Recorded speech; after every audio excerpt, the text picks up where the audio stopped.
My brother forged my signature, my mom and dad backed him, and they stole $300,000 from my nonprofit to fund his sustainable restaurant. I crashed their big party, dropped the receipts, and watched their faces crack. If I had known how fast everything could unravel, I might have stayed in bed that morning.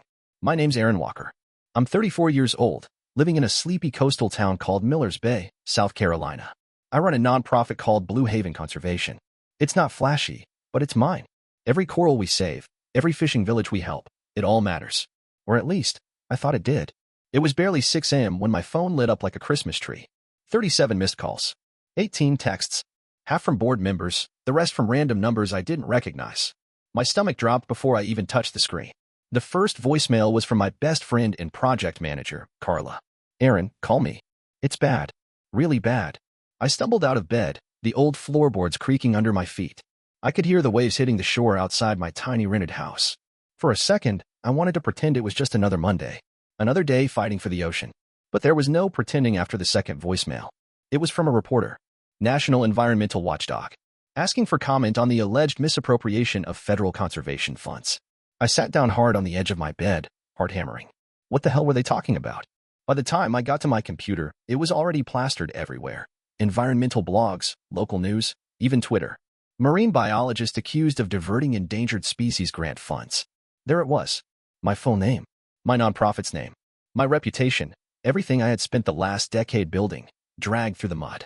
The article said the funds were granted under my signature. It mentioned some shell foundation I'd never heard of. And the worst part?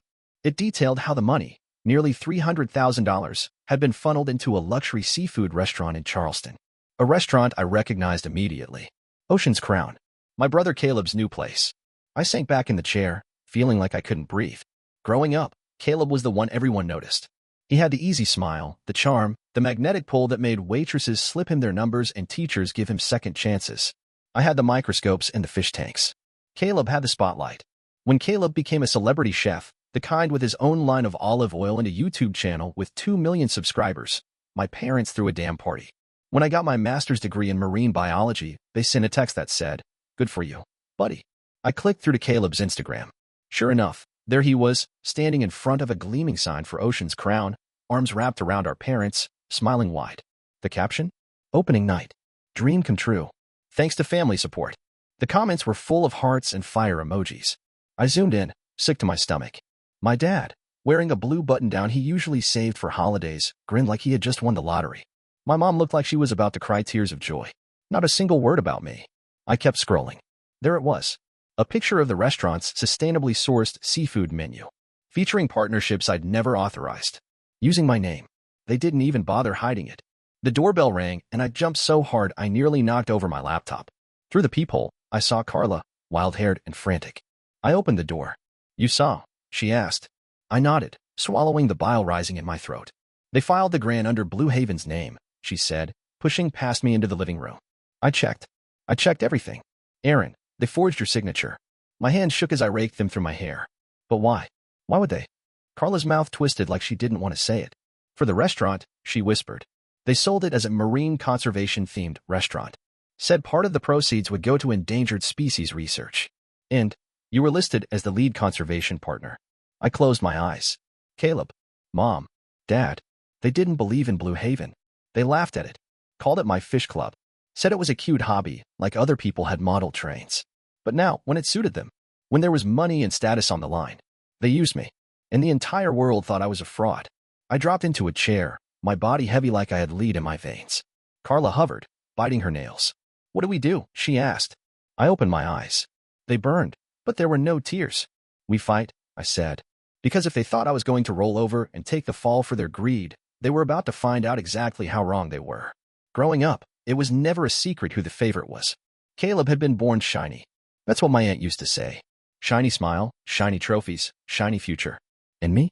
I was just there. The other son. I tried, though. God, I tried. When I was 13, I spent a whole summer building a homemade filtration system for a neighborhood pond. I was so proud. I remember rushing to show my parents, thinking they'd be blown away. Dad patted me on the head and said, "That's cute, Aaron." But Caleb just made varsity soccer as a freshman. That was the story of my life. My brother did something loud and flashy. I did something quiet and meaningful. Guess which one they cheered for? It was the same even when we grew up. When I started Blue Haven Conservation, I did it with nothing but a used pickup truck, a stack of grant applications, and a heart full of stubborn hope. I spent years meeting with fishermen, working with tiny coastal towns nobody cared about. We replanted coral reefs. We rescued beached whales. We educated schools full of kids about how to protect the oceans. No TV crews followed me around. No magazine covers. No awards dinners. Caleb, meanwhile, failed upward. He opened a food truck that tanked in 6 months. Got a TV show out of it anyway. Burned down a kitchen, literally, and somehow landed a better job after the insurance payout. Every disaster he caused, Mom and Dad spun into a triumph. He's just finding himself, they'd say. He's got so much potential. When I needed funding for a new marine research center, they laughed and told me to find a real job. When Caleb needed cash to rebrand his image after a DUI, they mortgaged their damn house. I never hated Caleb for it.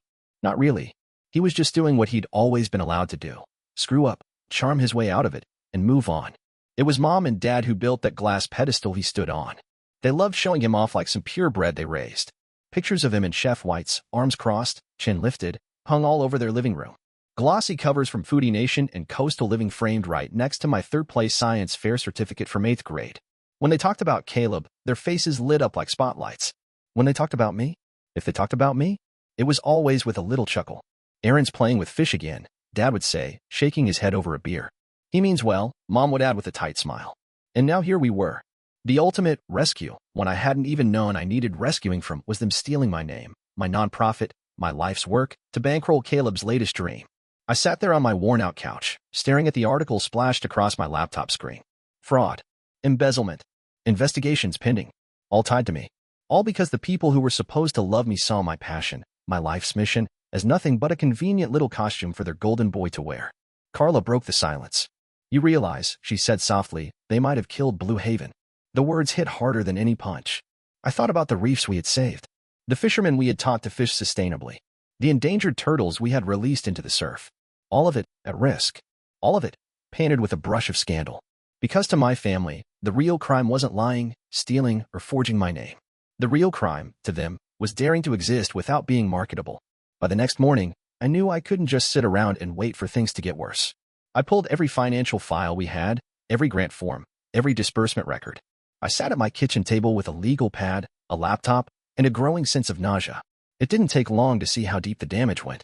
The grant, the big one, the one for endangered marine life recovery, had been funneled through a shell foundation I'd never even heard of. South Coast Initiative, they called it. Looked legit at first glance. Had a nice little website with pictures of dolphins and smiling kids. But the listed office address? It was a mailbox at a UPS store 2 towns over. I sat back, the room tilting slightly. My own parents had gone to this much effort. They hadn't just slapped my name on some forms. They had built an entire fake charity around it. A shell inside a shell. Like a parasite wearing my face. It got worse. A few months back, Blue Haven had partnered with small marine co-ops up and down the coast, family-owned fisheries, sustainable oyster farms. It was a win-win. They protected local species. We supported their businesses.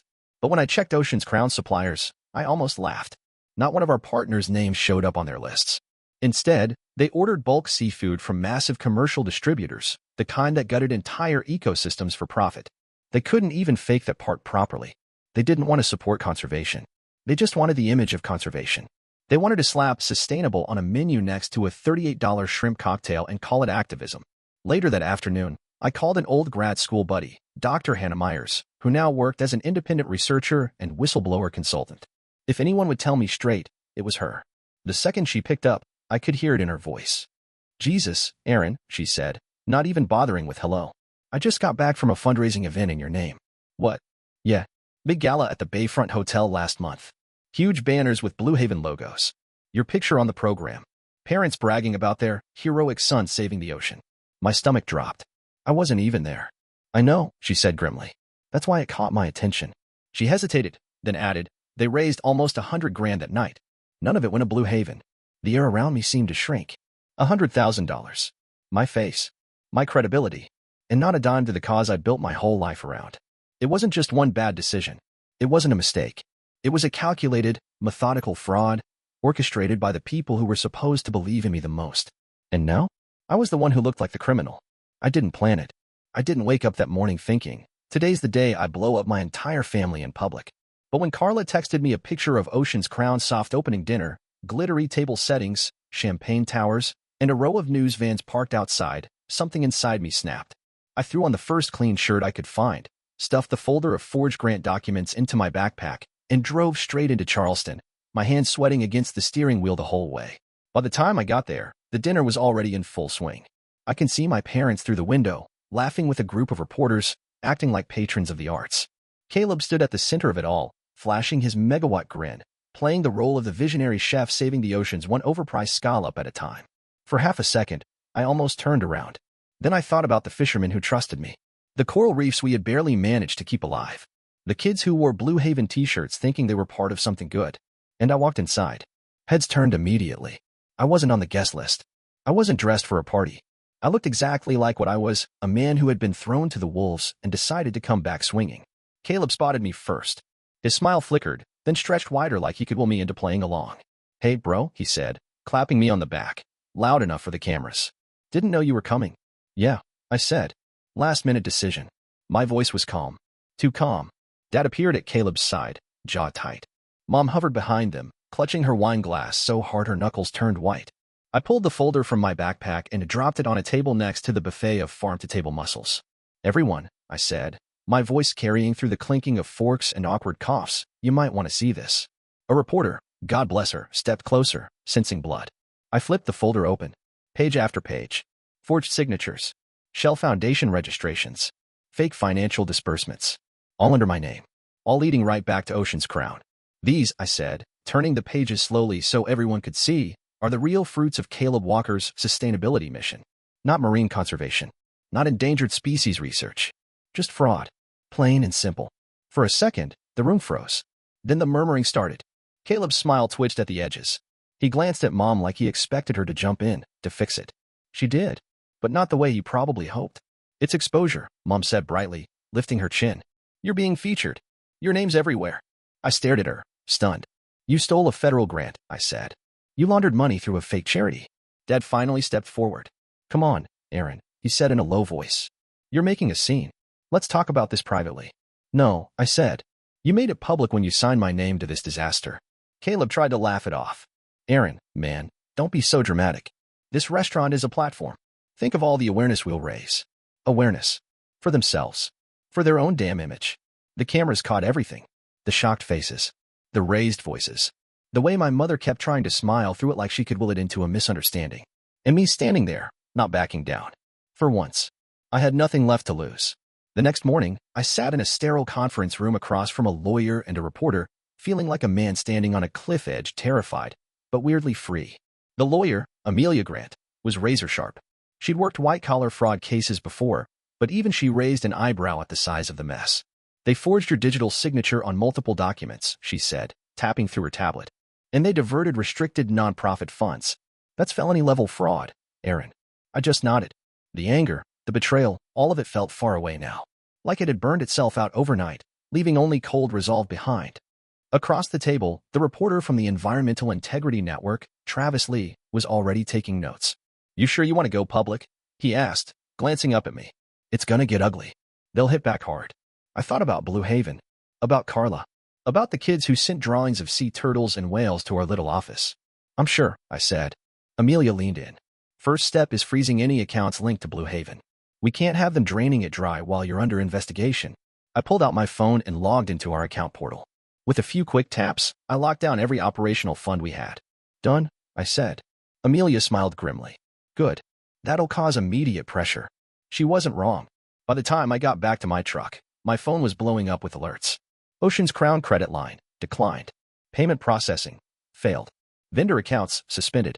I imagined Caleb's face when his restaurant manager tried to run a payment for $2,000 worth of imported oysters and got denied. Small victories. But they mattered. That afternoon, Amelia filed formal fraud reports with both the State Grant Office and the Department of Justice. She attached everything, the forged documents, the fake foundation records, screenshots of my name being used at events I never attended. Travis promised me his article would hit the front page by Monday morning. Full investigative breakdown. No pulled punches. "You're not just exposing them," Travis said, scribbling notes furiously. "You're drawing blood." Good, I thought. They built this house of cards on my name, on my nonprofit, on the trust of people who actually cared about saving the oceans. Now they could watch it collapse, piece by greedy piece. When I got home that night, Carla was sitting on my front porch, 2 6-packs at her feet. "You really did it," she said, grinning like she couldn't believe it. I dropped into the chair beside her, exhausted to my bones but lighter than I'd felt in years. "Yeah," I said. "I really did. And for the first time since the scandal broke, I let myself hope. Maybe, just maybe, we could still save what mattered." The article dropped on Monday morning like a depth charge. Marine biologist uncovers family fraud scandal. Conservation funds diverted to luxury restaurant. By noon, it was everywhere. Environmental blogs, news sites, even national TV segments. The story had everything the media loved: betrayal, greed, fake charity work, all dressed up in glossy pictures of Ocean's crown and my brother's too-perfect smile. At first, Caleb tried to fight it. He posted some sad little Instagram video about miscommunications and misunderstandings. He promised a full internal audit, but it was already too late. The first domino fell fast. Food Life magazine pulled their glowing review of Ocean's crown, replaced it with an op-ed about greenwashing and fine dining. Then the eco-groups piled on. Organizations we had partnered with, groups that had trusted Blue Haven for years, released statements denouncing the fraud. "We stand with true conservationists, not those who exploit the cause for personal gain." It hit harder than I expected. Even though I wasn't the villain, seeing Blue Haven's name tangled up in it hurt like hell. By the end of the week, the restaurant's sponsor contracts were evaporating. Kitchen suppliers pulled out. A famous seafood distributor publicly announced they were severing ties due to ethical concerns. Then came the real blow. Caleb's TV deal, the shiny second season of Coastal Bites, was officially canceled. The network put out a bland statement about reassessing talent partnerships, but everyone knew the truth. No brand wanted to be linked to a scandal that made even casual viewers gag. I watched a clip online of Caleb trying to smile through a charity brunch appearance, only to be booed by protesters holding signs that read, "Oceans aren't a brand. Real conservationists deserve better." His smile cracked halfway through the event. It was almost sad to watch. Almost. Meanwhile, my parents' world was crumbling just as fast. The little social circle they had clawed their way into, the country club friends, the garden party set, turned cold overnight. It wasn't just the scandal. It was the embarrassment. The realization that the Walkers weren't sophisticated benefactors after all. They were grifters. Con artists wearing pastel sweaters and polite smiles. I heard through Carla that the bank started proceedings to put a lien on their house, pending investigations into misuse of restricted grant money. They tried to refinance, but nobody would touch them now. A local paper ran a brutal piece titled, "When Philanthropy is a Lie, the Rise and Fall of Miller's Bay's Favorite Family." Dad was pictured on the front page, looking smaller than I had ever seen him. Mom didn't even make it outside for the photo. I thought I'd feel triumphant. Instead, standing on the beach one evening, watching the sun sink into the Atlantic, all I felt was tired. They had dragged my name through the mud, yes, but in the process, they had destroyed themselves. And I hadn't even needed to raise my voice. The truth had done all the work. And it wasn't finished yet. By the end of the summer, Ocean's Crown was dead. The restaurant shut its doors quietly one Tuesday morning, the kind of day nobody would notice. No farewell party. No last hurrah. Just a scrawled sign taped to the glass. Closed until further notice. Of course, there was no further notice. Just bankruptcy filings and lawsuit paperwork piling up like driftwood. I heard from a friend in Charleston that Caleb tried to pivot, talked about hosting pop-up events or maybe a podcast about sustainability and cuisine. But nobody was buying it. Sponsors ghosted him. His agent dropped him. Even the fake smiles dried up. The last anyone saw of Caleb, he was working the kitchen on a second-tier cruise ship, the kind that offered half-price buffet nights and comedy karaoke as entertainment. A far cry from Michelin stars and celebrity cooking segments. It was almost poetic. Mom and Dad didn't fare much better. The house, the big colonial on the bluff, was foreclosed by November. Watching it listed online was surreal. Photos of the living room where they used to host charity brunches. The kitchen where Dad used to mutter about how Aaron should get a real job someday. Reduced to a slideshow for potential buyers next to the words "motivated seller." They ended up in a condo an hour inland, a beige 2-bedroom tucked behind a strip mall. Miller's Edge, a suburb so dull it practically apologized for existing. The kind of place where the HOA fined you if your grass got too long, and everyone gossiped behind paper-thin smiles. Perfect. I never visited. Not once. I heard the updates from Carla, from old neighbors who didn't know where to place their sympathy, the once proud Walkers, shrinking into something smaller, quieter, grayer. At first, Mom tried to keep up appearances. Posted pastel-filtered photos of their fresh start and choosing gratitude on Facebook. She even tagged Caleb once, as if pretending he was still famous might make it true. But even that faded eventually. The world moved on. People forgot about Ocean's Crown. They forgot about the scandal. And the Walkers? They became background noise.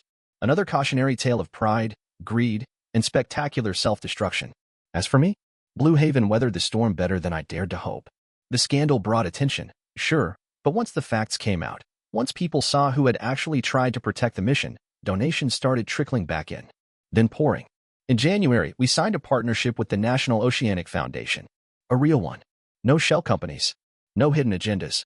And a few months later, the government offered us a matching grant to build a brand new marine research center. I walked into the future with calloused hands, a battered heart, and no illusions left. And for the first time, I wasn't the family disappointment. I was just Aaron Walker, standing on my own. It was a crisp Saturday morning when the letter arrived. No return address. Just my name, written in shaky, familiar handwriting across the front of a plain white envelope. For a second, I thought about tossing it straight into the trash. I had built a good life without them. I didn't owe them anything, not explanations, not forgiveness, not even acknowledgement. But curiosity won. I sat at my kitchen table, the early sunlight spilling across the battered wood, and carefully slid the letter open. It was from Caleb. Short. Handwritten. No lawyer-approved phrasing. No spin. Just this. Aaron, I don't expect you to forgive me. I just want you to know I'm sorry. For all of it. For using you. For not seeing you. For dragging your name through something you worked your whole life to build. You deserved better. I hope you're doing better. Caleb. No excuses. No, but you have to understand. Just a few raw sentences from a man who had finally lost everything and, maybe for the first time, realized what he'd thrown away. I sat there, staring at the letter. Part of me ached. Part of me wanted to remember the Caleb who used to stick up for me on the playground, who shared his Halloween candy, who made me laugh until milk came out of my nose when we were kids. But I wasn't that kid anymore. And Caleb wasn't that brother. I folded the letter carefully, placed it back in the envelope, and set it aside. I didn't write back. Some wounds don't bleed anymore. They just scar over, tough and silent. I didn't need an apology to move forward. I already had. 2 weeks later, Blue Haven opened the doors to our brand new Marine Research and Conservation Center. There were balloons. Kids waving homemade signs with turtles and whales painted in neon colors. Reporters snapping photos. Local officials giving speeches. But for once, the focus wasn't on anyone trying to steal the spotlight. It was on the ocean. On the reefs. On the future. On something real. I stood there as they unveiled the plaque in front of the entrance. The Aaron Walker Marine Conservation Center. I never thought I'd see my name carved in bronze. I never needed it carved anywhere. But standing there, with the sea breeze ruffling my hair and the waves crashing behind me, I realized something. This wasn't about the past. It was about everything I had built, every life we could still touch, every coastline we could still save. They had tried to tear me down. Instead, they sharpened me. I closed my eyes, breathed in the salt air, and let the past drift out with the tide. For the first time, I was free.